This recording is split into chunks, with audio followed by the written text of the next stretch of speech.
Up first, Prudential Heating and Air, here to talk about their services and talk about carbon monoxide and how to protect your family from the dangers that it presents. Joining me now is Nick Kramer, owner of Prudential Heating and Air.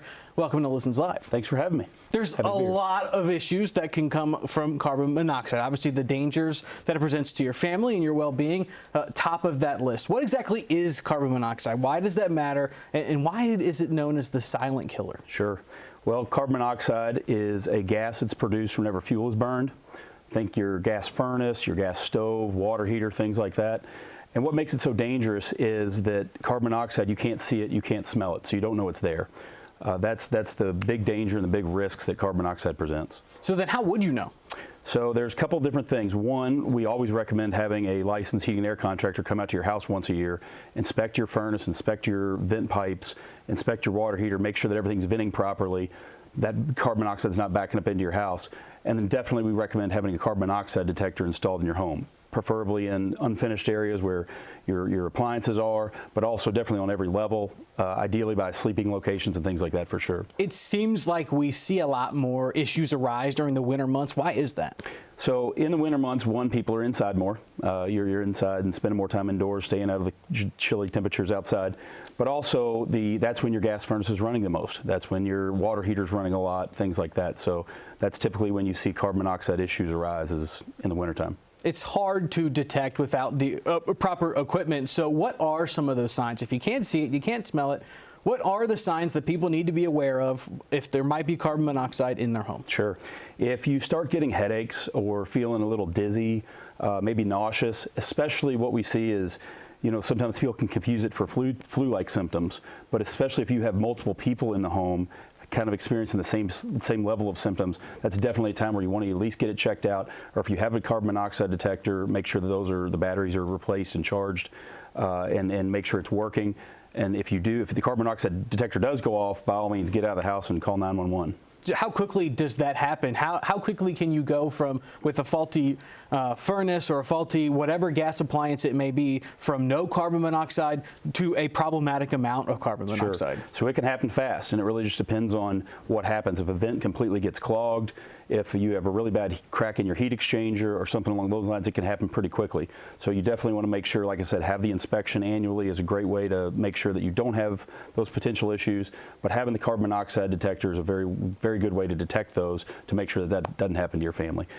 So then when you go into someone's home, when you're putting in new equipment, how does that play into it? How can you assure people that when you leave the house after that new equipment's been put in, that it's going to protect them the best that it possibly can? Sure. So as part of our startup sheet with any of our furnace installation or gas appliance installations, we're verifying that the vent lines are clear, everything's venting properly, you don't have any blockages or anything that's going to cause that carbon monoxide to build up and back up into the home and create an unsafe environment. And that's just something that you guys can do, but even someone who's watching this today can go out to the local store and buy some equipment that may help them, like a carbon monoxide detector. You mentioned that already. But is there something that they need to know beyond that? Where should they put it? Is it a part of the house? Does height matter? What can you tell me about that? As close as you can to the appliances, the better. Like I said, definitely in sleeping areas, because that's when you're going to have the most exposure to it. The other thing is, and I know the snow is melted now, but anytime you have snow accumulations and ice and things like that, go outside and see where your water heater and your furnace are vented and make sure those areas aren't clogged. And if you do, by all means, call a licensed contractor. We can come out there and get a look at it for you. So if you've had a carbon monoxide detector in your house for a couple of years, how do you know, A, if it's working, and B, when to replace it? Sure. So typically they recommend replacing them every year, which is more often than things like smoke detectors, but definitely checking the batteries very regularly. The more often the better, just to make sure they are working, because like we talked about, it can happen quickly. So you want to make sure that those are always working and up to date.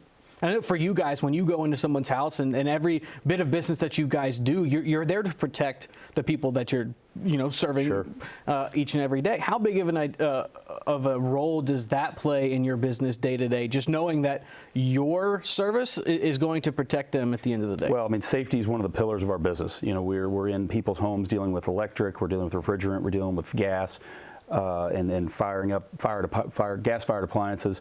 And that's something, so safety has to be absolutely paramount at everything we do, to make sure that when we leave the home, that we left it safer than when we were there before, and that there's not potential issues that are going to arise after we leave.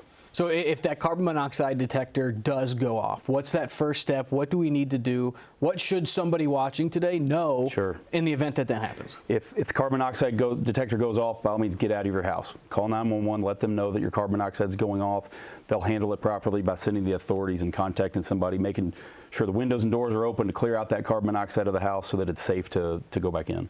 We hear a lot about issues that are caused trying to avoid using gas appliances, you know, heaters, the portable ones that you plug in. Are those still issues that we're seeing? Can those cause more problems? Sure, yeah. You know, when you have power outages and things like that and people put generators, a lot of times instead of putting it out in the snow or ice, they'll put it in their garage. And that same, just like your gas furnace or water heater, those generators will generate carbon monoxide as well. And you put those in your garage or, God forbid, inside your house, those can generate the same amount of carbon monoxide that can be very unsafe to you and your family in your house. It seems like, just generally speaking, when it comes to dangers that are present in the home, the newer the home, the less likely it feels like, for most instances anyway, that it's going to protect you. Is that the same for what you guys are doing for those kind of appliances? Right. So in many cases, yeah, a new home has a lot of safety features built into it and things like that to keep people safe.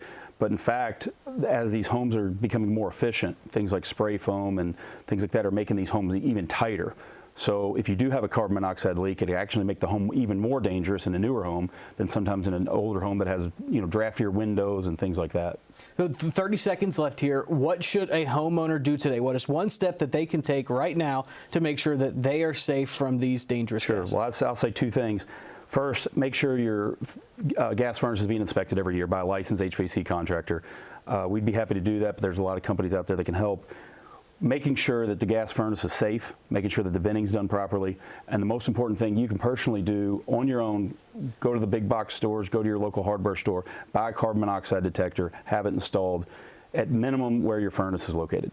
Prudential Heating and Air, thank you so much for joining us today on Listens Live. 502-966-5813. Give them a call today.